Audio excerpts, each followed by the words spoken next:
وزارت تندرستی و حفظ اجتماعی اهالی جمهوری تاجیکستان اطلاع داد که در یک شبانه روز اخیر 68 شهروند جمهوری تاجیکستان از کرونا ویروس سرایت یافته، 56 نفر شفا یافتند و یک فوت به قید گرفته شده است.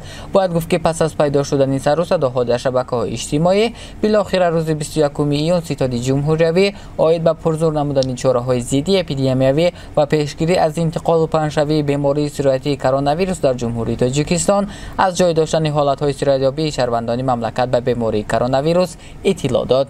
در مجموع از 30 اپریل سال 2020 تا 22 یولی سال 2021 در کشور 14359 نفر گرفتاران سرایتی کرونا ویروس به قید گرفته شده. از این شمارات حسن از ذکر گردیده 13902 نفر شفا یافتند و بر اثر بیماری مذکور 116 نفر فوتیدند. وزارت تندرستی از ساکنان کشور دعوت به عمل می‌آورد که در جای‌های جمعیتی قاعده‌های پیشگیری کننده بیماری کرونا ویروس را قطعاً رعایت نمایند.